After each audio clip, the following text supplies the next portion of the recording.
नमस्कार दोस्तों, stock market studies में फिर से एक बार आपको दिल से बहुत स्वागत करता हूँ।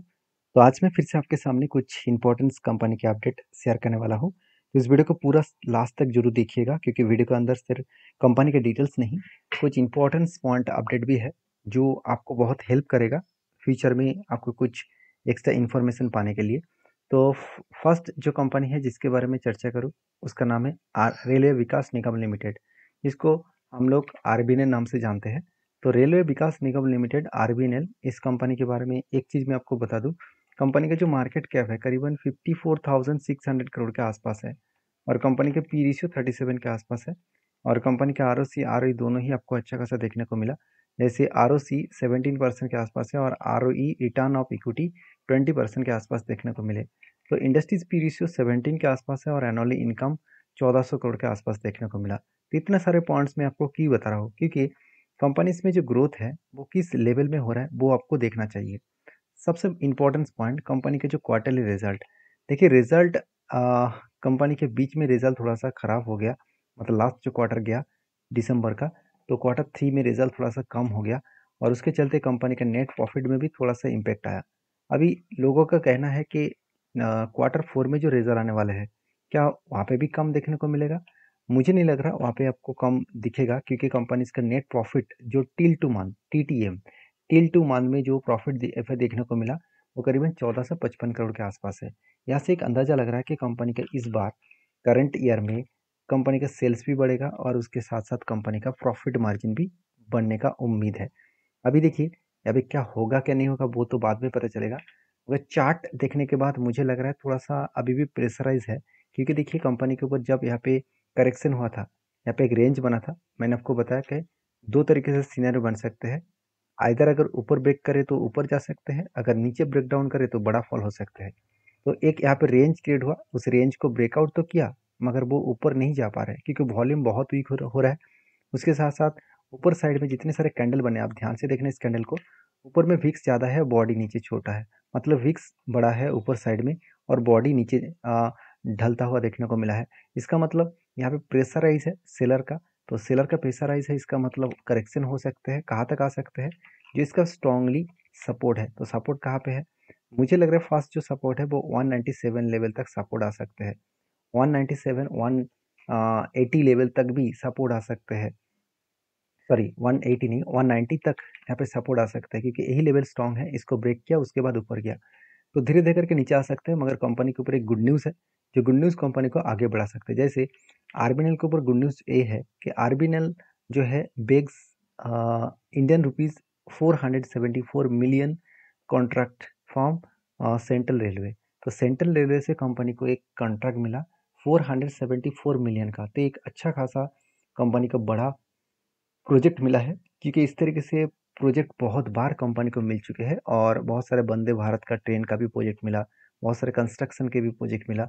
इस बार कंपनी का जो प्रोजेक्ट मिला, आशा किया जा रहा है the project is expected to be completed within 12 month, मतलब 12 मंथ के अंदर अंदर इस प्रोजेक्ट को कंप्लीट करना पड़ेगा।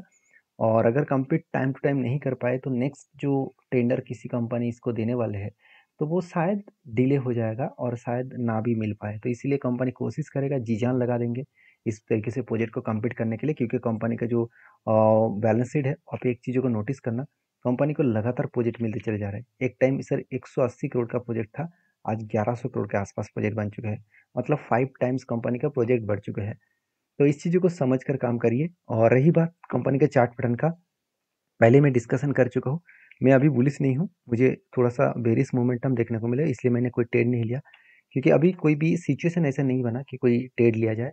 तो हमेशा हर जगह पे एंट्री लेना बहुत गलत बात है। सारी चीज़ों को आप ऑब्जर्व करिए, चीज़ों को सीखिए, उसके बाद काम करिए। तो मेरे वीडियो में कोई भी आपको बाय एंड सेल का रिकमेंडेशन कभी नहीं होता है, हमेशा मैं खुद के जो ट्रेड होते हैं वही मैं आपके साथ शेयर करता हूँ। तो प्लीज़ सारी चीज़ों को समझ कर सीख कर काम करिएगा। तो नेक्स्ट जो कंपनी है उसका नाम है बजाज फाइनेंस। तो बजाज फाइनेंस के बारे में बात करूँ तो कंपनीज के ऊपर एक चीज़ों को नोटिस करना, कंपनीज के ऊपर एक बिग अपडेट है। अभी कंपनी का करंट जो प्राइस है, अभी करंट मार्केट प्राइस में मैं वीडियो बना रहा हूँ, तो उस हिसाब से कंपनी के ऊपर एक बहुत बड़ा अपडेट दिया गया है कि बजाज फाइनेंस को यहाँ पे बाई का रिकमेंड किया गया है। किसने रिकमेंड किया? जो टारगेट प्राइस ऑफ 8,500 और आईसीआईसी सिक्योरिटीज ने इसको टारगेट रखा। अभी टारगेट क्यों रखा वो तो ICICI सिक्योरिटीज ही बता पाएंगे, मगर एक चीज़ उन्होंने कहा कि Bajaj finance is the only NBFC in India that properties customer मतलब ownership over more than leading. मतलब बजाज फाइनेंस एक अकेला एक कस्टम मतलब कंपनी से एक अकेला एक NBFC है जो राज कर रहा है इस सेक्टर में। तो obviously Bajaj finance top leader company है, और फिलहाल के लिए जो कंपनी की प्राइस है वो कितना है, वो करीबन 7,100, और इसका टारगेट रखा गया है कितना, 8,500। तो एक लंबा सा टारगेट यहाँ पे देखने को मिलेगा। और अगर मैं इस टारगेट को मैं चार्ट में दिखा दूँ तो 8,500 का लेवल कौन सा है, 8,500 का लेवल ऑलमोस्ट ऑलमोस्ट इस हायर लेवल के ऊपर। और मैं इंतजार कर रहा हूँ इस हाई लेवल को जब ब्रेकआउट करेगा तो मैं एंट्री लूंगा, क्योंकि एक लंबा सा देखिए यहाँ पे हुआ क्या। बहुत सारे लोग मुझे कमेंट्स किया, सर यहाँ पे नीचे आने के बाद इस लेवल से बाउंस बैक क्यों कर रहा है, क्योंकि देखिए समझिए इस चीज़ों को। देखिए एक रेंज में आपको ड्रॉ करके दिया, इस रेंज को कहा जाता है रेजिस्टेंस, क्योंकि यहाँ पे एक रेजिस्टेंस बना, यहाँ पे भी बना, यहाँ पे भी बना, और फिर से इस रेजिस्टेंस को ब्रेक तो किया। ब्रेक करने के बाद देखिए नीचे यहाँ पे क्या बना, सपोर्ट बन गया। जब रेजिस्टेंस को ब्रेक करते हैं तो वही लेवल उसका सपोर्ट बन जाता है, और सपोर्ट के बाद वो बाउंस बैक करते हैं। तो बाउंस बैक जब किए उसके बाद देखिए फिर से धीरे धीरे करके नीचे आया, वही सपोर्ट को फिर से रिटेस्ट किया, फिर से बाउंस बैक कर रहा है। अभी कहना मुश्किल होगा कि वो 200 डेज को ब्रेक करके ऊपर जा सकते हैं, तो ये कहना बहुत मुश्किल होगा, क्योंकि इसी लेवल में थोड़ा सा होल्ड किया है। तो यहाँ पे आप देख सकते हैं किस तरीके से वो यहाँ पे होल्ड कर रहा है। इसका मतलब इस होल्डिंग पीरियड के बाद वो अगर इधर ऊपर गए तो हायर लेवल का जो इसका स्ट्रॉन्ग रेजिस्टेंस है 8,016 रुपीज़, इस लेवल को ब्रेक कर सकते हैं। और नहीं तो अगर डाउन साइड में आए तो फिर से इसका एक सपोर्ट मिलेगा 6,800 के आसपास। तो दो तरीके से सिनेरियो बनेगा। तो फिलहाल के मेरा कोई ट्रेड नहीं है, क्योंकि जब तक कोई लेवल्स ना बने तब तक मैं कोई ट्रेड नहीं लेता हूँ। तो आपकी क्या राय है जरूर मुझे कमेंट्स करके बताना। नेक्स्ट जो कंपनी उसका नाम है उनो यूको बैंक। तो यूको बैंक आप सभी जानते हैं इंडिया की एक प्राइवेट बैंक है, एक देखा जाए तो एक स्पेशल बैंक है, क्योंकि इस बैंक के साथ हमेशा मैं एक चीज़ों को नोटिस करता हूँ कि बैंक का जो परफॉर्मेंस है बहुत शानदार तरीके से परफॉर्मेंस देखने को मिलता है, क्योंकि कंपनी का सेल्स में कभी भी कोई भी एक क्वार्टर्स में उसका कमियां देखने को नहीं मिलेगा। इतने एक्यूरेसी के साथ कंपनी परफॉर्मेंस कर रहा है, और उसके साथ इंटरेस्ट पेमेंट किया, कंपनी का नेट प्रॉफिट भी पेमेंट हुआ। जो बेस्ट पॉइंट में से इस कंपनी के ऊपर लगा, जो पहले जितने सारे देखा जाए तो प्राइवेट बैंक था, सॉरी जितने सारे PSU बैंक था, उस PSU बैंक में एक दिक्कत था, वो क्या है, लोन तो वो हर किसी को दे देते थे, मगर वो मार्केट से लोन नहीं उठा पाते, तो जिसके चलते कंपनी का NPA बहुत ज़्यादा हो जाता। अभी NPA क्या है इसके ऊपर मैंने एक डिटेल्स वीडियो आपको बना के दिया हूँ। फिर भी मैं आपको बता दूं, अगर मान के चलिए आपका एक बिजनेस है, आपने 2 लोग 3 लोगों को 100 रुपीज़ करके लोन दिया, और इस तीनों में मान के चलिए 2 लोगों ने आपका पैसा इंटरेस्ट के साथ वापस किया, और एक लोग ये बता रहा है कि मैं 50 रुपीज़ आपको वापस कर सकता हूँ, बाकी 50 रुपीज़ आपको वापस नहीं कर पाऊंगा। तो ये पैसा आपका आपके लिए क्या बनेगा, आपके लिए NPA बनेगा, नॉन परफॉर्मिंग एसेट। तो इस चीज़ों को खतरा किसका होगा, आपने जो 300 रुपीज़ कस्टमर को दिया था, तो आपको अल्टीमेटली आया कितना, 250 रुपीज़। उसके साथ साथ आपको मतलब जो कर्जा है, मतलब जो इंटरेस्ट आपको मिलना था, वो भी आपको नहीं मिला। तो ये आपके बैंक के लिए खतरा है, क्योंकि नेक्स्ट टाइम आप जब दूसरों को लोन देंगे तो आपको 250 रुपीज़ में लोन देना पड़ेगा। तो यही चीज़ कंपनी के लिए, बैंकिंग के लिए बहुत बड़ा खतरा बन जाता है। तो अभी वो NPA बहुत कम हो चुके हैं, तो इसीलिए मैं बोल रहा था कि यूको बैंक अलग लेवल का परफॉर्मेंस अभी कर रहा है। और साथ ही साथ कंपनी की जो बैलेंस शीट है वहाँ पे देखेंगे तो रिजर्व भी लगातार बढ़ते चले गए। हाँ, बोरिंग्स भी बढ़ा, क्योंकि कर्जा बढ़ना बहुत जरूरी है, क्योंकि किसी भी बैंक्स में कर्जा ही सबसे इंपॉर्टेंस है, क्योंकि पहले वो खुद कर्जा ले, उसके बाद वही कर्जे को वो दूसरों को लोन के हिसाब से दे और वहाँ से इंटरेस्ट कमाए।